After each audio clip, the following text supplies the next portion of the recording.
Hello everyone, మీరు చూస్తున్న Suman TV. నేను మీ కీర్తి. నాతో పాటు ఎవిస్ హాస్పిటల్ నుంచి pain relief physician doctor Sohail గారు ఉన్నారు. Hello sir. నమస్కారం అండి. సార్, నెక్ పెయిన్కి సంబంధించి మోస్ట్ కామన్ రీజన్స్ ఏమై ఉంటాయి సార్? ఇప్పుడు యంగ్ పీపుల్ ఉంటారు, ఓల్డ్ పీపుల్ ఉంటారండి. యంగ్ పీపుల్లో కామన్గా వచ్చే నెక్ పెయిన్ ఏంటంటే పోస్చర్, ప్రాపర్ పొజిషనింగ్ అండి. ఇప్పుడు యంగ్స్టర్స్ ఉన్నారు, చిన్న పిల్లల దగ్గర చూస్తున్నాం, మనం సెల్ ఫోన్స్ వాడుతున్నారు ఇలా. సో మనకి హెడ్ వెయిట్ అనేది ఒక అప్ టు 5 kilograms వరకు ఉంటుంది. సో మనం స్ట్రైట్ ఉండాలి. స్పైన్ అనేది మనకి, ఈ హెడ్ అనేది మనకి ఈ బాడీకి రిలేటెడ్గా ఉండాలి, స్ట్రైట్ ఉండాలి. సో మనం ఫోన్ యూజ్ చేస్తున్నప్పుడు ఏం చేస్తాం? ముందుకు వంగుతాం. సో మనం ముందుకు వంగే కొద్దీ స్పైన్ మీద ఎఫెక్ట్ పడుతుంటుంది. ఇప్పుడు 5 kg ఫోర్స్ పడుతుంది మనకి స్పైన్ మీద. స్పైన్ అనేది మొత్తం హెడ్ని వెయిట్ క్యారీ చేస్తుంది. సో 5 kilos అంటే ఇమాజిన్ చేయండి, మనకు బౌలింగ్ బాల్ ఉంటుంది కదా, బౌలింగ్ బాల్ ఉంటుంది, బౌలింగ్ చేస్తుంటారు కదా, అది ఆ బాల్ అంత వెయిట్ ఉంటుంది. సో చాలా వెయిట్ బేర్ చేస్తుంటుంది నెక్ మనకి. సో మనం ఏదో అనుకుంటాం, మన బాడీ అనేది ఇట్స్ ఏ వండర్ఫుల్ థింగ్ అండి. So we take it for granted. ఈ నెక్ అనేది మన స్ట్రైట్ కాకుండా ముందుకు వంగితే ఈ 5 kg వెయిట్ అనేది 10 kgs అవుతుంది. 10 kgs పడుతుంది జస్ట్ ఒక 10 degrees టిల్ట్ వల్ల. ఇలా ముందుకు ఇంకా వంగితే it will go up to 25 kgs. 25 kgs weight మన నెక్ బేర్ చేస్తుంటాడంటే చూడండి, ఒక చిన్న బాబుని నెత్తి మీద పెట్టుకున్నట్లు. సో ఈ ఫోన్ యూసేజ్ అండి మెయిన్గా ఇప్పుడు కామన్గా వచ్చేది యంగ్స్టర్స్లో ఫోన్ యూసేజ్. అసలు ఇష్టం వచ్చినట్లు చూస్తుంటారు. ఇది మనకు బ్యాడ్ హ్యాబిట్, అందరికీ ఉంది, ఇంక్లూడింగ్ మీ. అంటే బట్ మనం ఏంటంటే ఈ ఫోన్ లెవెల్ మనకి ఐ లెవెల్కి పెట్టుకోవాలి అట్లీస్ట్. ఇలా పెట్టుకునే తర్వాత మనకి నెక్ స్ట్రైట్ ఉంటుంది. ఈవెన్ కంప్యూటర్స్, సాఫ్ట్వేర్ ఇంజనీర్స్ ఉన్నారు, వాళ్ళు కూడా కంప్యూటర్ లెవెల్ ఐ లెవెల్కి మ్యాచ్ అవ్వాలి. ఇలాగ కూడా ముందుకు వంగి ల్యాప్టాప్స్ యూజ్ చేస్తుంటారు, ముందు వంగి వర్క్ చేస్తుంటారు.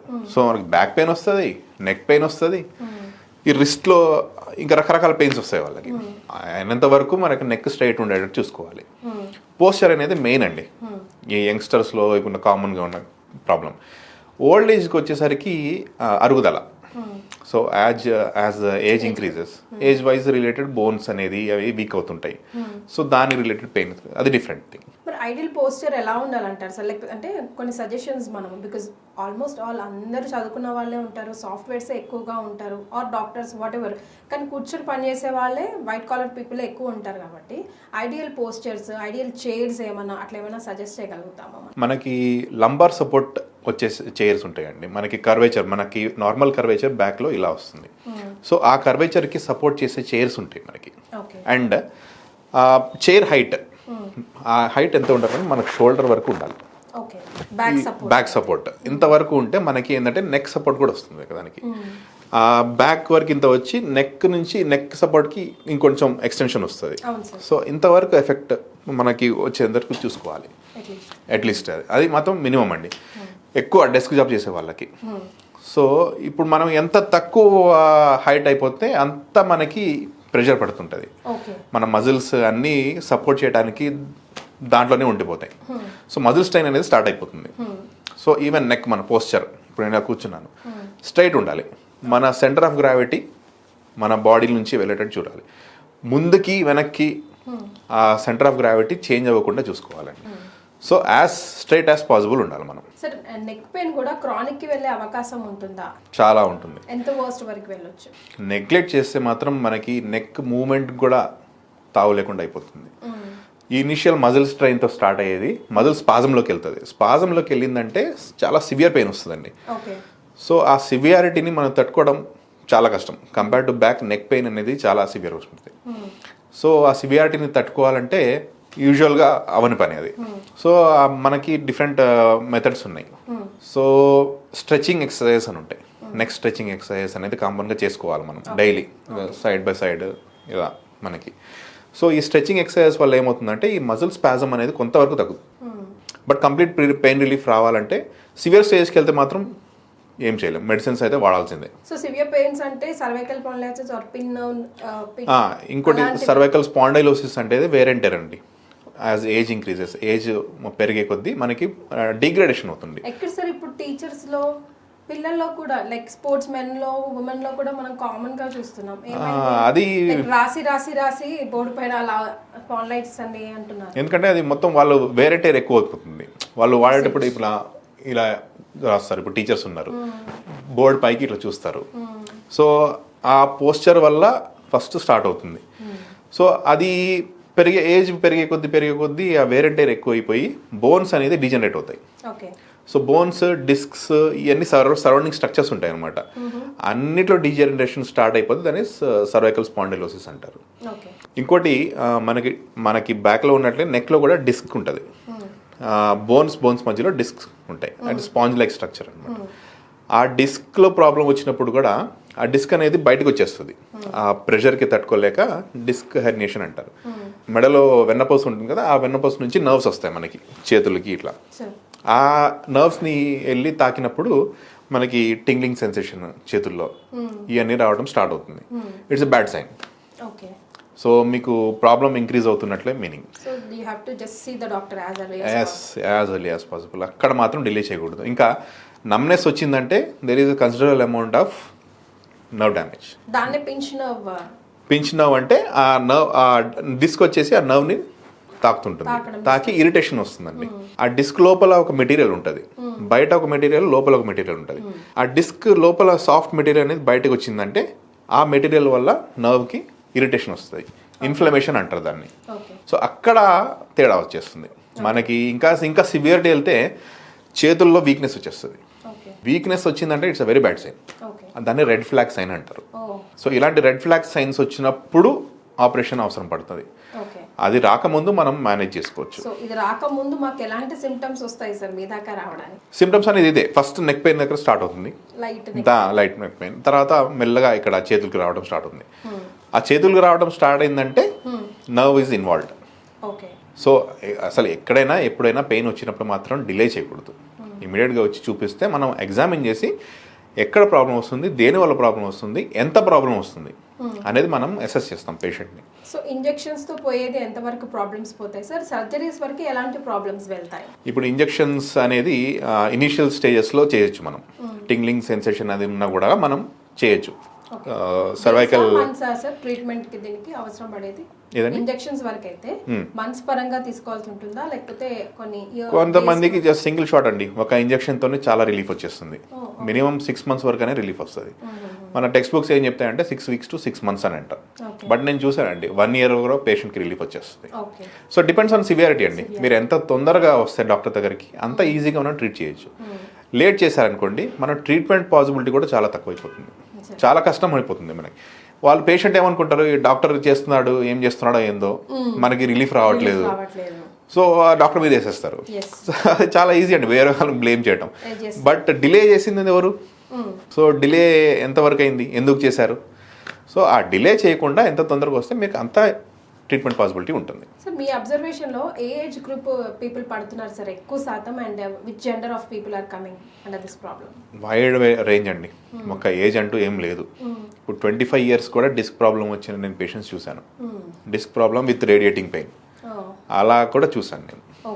సో మనకి ఎంత లేకపోయినా 20 years నుంచి స్టార్ట్ అవుతుంది. 20 years నుంచి as age goes by 80 years వరకు మనకుంటున్నారు.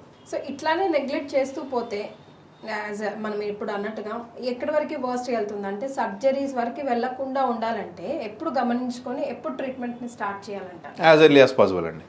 అంటే ఎలాంటి మనకి అక్యూట్ స్టేజెస్ అంటే మనకి 3 months కంటే ప్రొలాంగ్ అయింది అనుకోండి, అది క్రానిక్ స్టేజ్కి వెళ్ళిపోయినట్లే. సో ఎంత డిలే అవుతుంటే అంత ప్రాబ్లం పెరుగుతుంది. సో అంత డిఫికల్ట్ ట్రీట్మెంట్ అయిపోతుంది. సో మీరు ఎంత తొందరగా వస్తే అంత మంచిది. నెక్ పెయిన్ కి సంబంధించి పెయిన్ మేనేజ్మెంట్ డాక్టర్ దాకా ఎప్పుడు వెళ్ళాలి? జనరల్ గా ఫస్ట్ నర్వ్స్ ప్రాబ్లం ఏమో, లోపల నర్వ్ నాకు ఎట్లాగో అనిపిస్తుంది అనుకుంటాను, లేదా బోన్స్ దగ్గరకో లేకపోతే పట్టిలు కట్టి వాళ్ళ దగ్గరకో జనరల్ గా వెళ్తూ ఉంటారు కదా, అప్పుడే పెయిన్ డాక్టర్ దగ్గరికి వెళ్ళాలి. ఫైనల్ గా ఇంకెక్కడ వర్కౌట్ కాకపోతే అప్పుడు వస్తారు కదా. ఆల్రెడీ చాలా వరకు డ్యామేజ్ అయిపోయి ఉంటుంది. సో మసాజ్ అని ఏదేదో డిఫరెంట్ థెరపీస్ అని చేపిస్తారు, బట్ తగ్గదు. సో మీకు డ్యామేజ్ అనేది యాజ్ టైమ్ గోస్ బై పెరుగుతూనే ఉంటుంది కాబట్టి తగ్గదు. సో ఎనీథింగ్ పెయిన్ వచ్చిందంటే ఆ బాడీలో ఇన్ఫ్లమేటరీ మీడియేటర్స్ అని ఒక కెమికల్స్ రిలీజ్ అవుతుంటాయండి. సో మన పెయిన్ మెడిసిన్ కాన్సెప్ట్ ఏంటంటే ఆ ఇన్ఫ్లమేటరీ మీడియేటర్ తీసేయాలి యాజ్ సూన్ యాజ్ పాసిబుల్. ఈ పెయిన్ సైకిల్ అనేది ఒకటి ఉంటుంది. ఒక పెయిన్ స్టార్ట్ అవుతుంది, పెయిన్ నుంచి బాడీ రెస్పాన్స్ వస్తుంది, బాడీ రెస్పాన్స్లో ఇన్ఫ్లమేటరీ మీడియేటర్స్ రిలీజ్ అవుతాయి.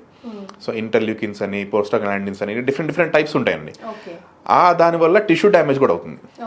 సో ఈ టిష్యూ డ్యామేజ్ వల్ల మోర్ పెయిన్, దీన్ని విషియస్ సైకిల్ అంటారు. ఈ సైకిల్ మనం బ్రేక్ చేయాలి. ఎంత తొందరగా బ్రేక్ చేస్తే అంత మంచిది. సార్ మీరేమైనా పెక్యులర్ కేసు చూసారా ఈ నెక్ పెయిన్కి సంబంధించి? మేబీ మీకే ఒక ఛాలెంజింగ్గా అనిపించి but you end up giving like best treatment Avis హాస్పిటల్లో అన్నట్టు. అంటే చాలా ఇయర్స్ నుంచి సఫర్ అవుతున్న ఒక పేషెంట్ని చూసామండి. 10 years సఫర్డ్ అనమాట. సో మనం ఏం చేస్తాం అంటే ఎంతవరకు ఓన్లీ మెడిసిన్స్ ఎలా తీసుకునేది, pain killers on and of తీసుకునేది. సో ఈ పెయిన్ కిల్లర్స్ అనేది మళ్ళీ ఒక వేరే డిఫరెంట్ థింగ్ అండి. మన కిడ్నీస్ మీద ఎఫెక్ట్ పడుతుంది లాంగ్ టర్మ్ ట్రీట్మెంట్లో. సో అలాంటిది చాలా తక్కువ అంటే 5 days 1 week మ్యాక్స్. దాని తర్వాత స్టాప్ చేసేస్తాం. ఇప్పుడు మనకి ఆ పెయిన్ కిల్లర్స్ కాకుండా దానికి ఈక్వలెంట్గా వేరే మెడిసిన్స్ ఉన్నాయి. దాంతో మనకి సైడ్ ఎఫెక్ట్స్ చాలా తక్కువ ఉంటాయి. కిడ్నీస్ మీద ఎఫెక్ట్ పడటం కానీ అట్లాంటివి తక్కువ ఉంటుంది అనమాట. సో ఇలా ఈ పేషెంట్ ఏంటంటే మనకి చాలా ఇయర్స్ సఫర్ అయిపోయిన తర్వాత మన దగ్గరకు వచ్చింది.